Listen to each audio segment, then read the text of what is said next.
Hello friends, welcome to decays kitchen. நம்ம இன்றைக்கி ஈஸியான ஒரு snacks recipe diamond cut chips எப்படி செய்கிறதுன்னு பார்க்கலாங்க. இது ஈஸியாக நம்ம வீட்டில் செஞ்சிடலாம். இதுக்காக ஒரு மசாலா ரெடி பண்ணிக்கலாம். நான் இன்றைக்கி 1 ஸ்பூன் சீரகம், 1 ஸ்பூன் மிளகு, ஒரு 8 பல் பூண்டு சேர்த்தியிருக்கேன்.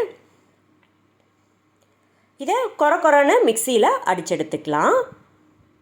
பூண்டு சேர்த்தி இந்த சிப்ஸு செய்யும்போது நல்ல ஃப்ளேவர் இருக்கும்.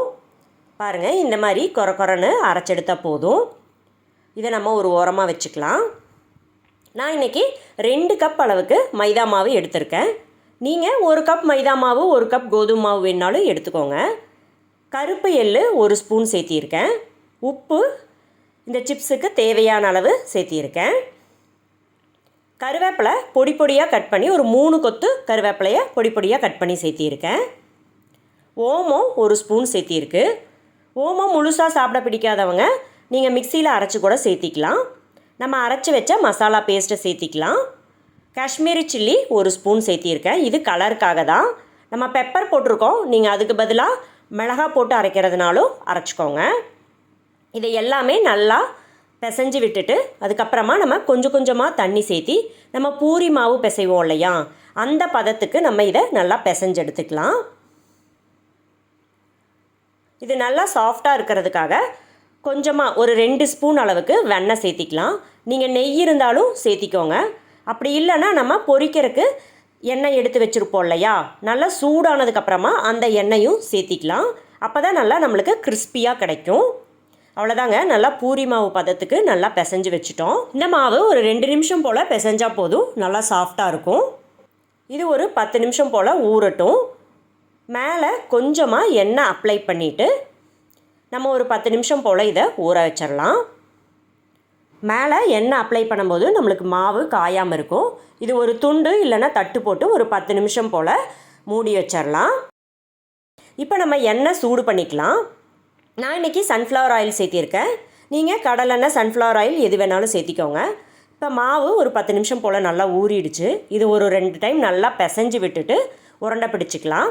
நான் இன்றைக்கி சாப்பிங் போர்டில் தான் விரித்து விட போகிறேன். ஏன்னா சாப்பிங் போர்டில் போட்டு நம்ம விரிச்சு விட்டோன்னா அப்படியே எடுத்து எண்ணெயில் பொரிக்கிறதுக்கு நம்மளுக்கு ஈஸியாக இருக்கும். இதை நம்ம இப்போ சின்ன சின்னதாக உருண்டை பிடிச்சி வச்சுக்கலாம். இந்த ரெசிபி நம்ம வீட்டில் ரொம்ப ஈஸியாக செஞ்சிடலாங்க. இப்போ நம்ம சாப்பிங் போர்டில் மாவு தூவிட்டு நம்ம இந்த உருண்டையை வச்சு விரிச்சு விட்டுறலாம். நம்ம சப்பாத்திக்கெல்லாம் விரிச்சுடுவோம் பார்த்திங்களா, அந்த அளவுக்கு லேசாக விரிச்சு விடணும்.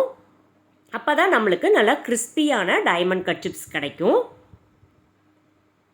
இதை செஞ்சு நல்லா ஆறுனதுக்கப்புறம் நம்ம ஸ்டோர் பண்ணி வச்சிட்டோன்னா ஒரு 10 நாள் போல் குழந்தைகளுக்கு ஸ்நாக்ஸுக்கு போட்டு கொடுக்கலாம்.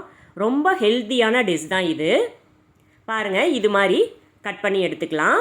ஒரே மாதிரி கேப் விட்டு கட் பண்ணி எடுத்துக்கோங்க. எந்த அளவுக்கு லேசாக விரிச்சு விட முடியுமோ அந்த அளவுக்கு லேசாக நீங்கள் விரிச்சுக்கோங்க. கட் பண்ணும்போதே பார்த்தீங்களா, சாப்பிங் போர்டிலிருந்து அழகாக நம்மளுக்கு மாவு வெளியில் வருது. இப்போ இப்படி கிராஸாக கட் பண்ணிக்கணும். அப்போ தான் நம்மளுக்கு இந்த டைமண்ட் ஷேப் கிடைக்கும். நம்ம ஃப்ரெஷ்ஷான மசாலா அரைச்சி சேர்த்திருக்கோம். அதனால் இதனோட ஃப்ளேவர் டேஸ்ட் எல்லாமே ரொம்ப சூப்பராக இருக்குங்க. பூண்டு சேர்த்திருக்கிறதுனால நம்ம ஒன்று சாப்பிட்டாவே அதிகமாக சாப்பிட்ணும் போல் தோணும். இப்போ நான் இது எல்லாத்தையுமே கட் பண்ணிவிட்டேன். லைட்டாக மேலே மாவு தூவிக்கோங்க. இப்போ நம்ம சூடு பண்ணி வச்சுருக்கிற எண்ணெயில் இந்த கட் சிப்ஸ் எல்லாத்தையுமே நம்ம சேர்த்திக்கலாம். பாருங்கள், எவ்வளோ அழகாக சாப்பிங் போர்டிலிருந்து நம்மளுக்கு விழுந்துருச்சு. நம்ம இதே டேபிள் டாப்பில் வச்சு விரிச்சு விடும்போது நம்ம ஒன்றா எடுத்து தட்டில் வச்சுட்டு அதுக்கப்புறமா தான் நம்ம எண்ணெயில் பொரிக்க முடியும். இது ஒரு ஈஸியான ஸ்டெப்பு தான். சாப்பிங் போர்டிலிருந்து அழகாக அப்படியே எடுத்து நம்ம போட்டுக்கலாம். நீங்கள் சப்பாத்தி தேய்க்கிற கல் இருந்தாலும் அதுலேயும் நீங்கள் தேய்ச்சிக்கலாம். ஈஸியாக தான் இருக்கும். இந்த சிப்ஸ் நல்லா எண்ணெயில் ஃப்ரை ஆகணும்.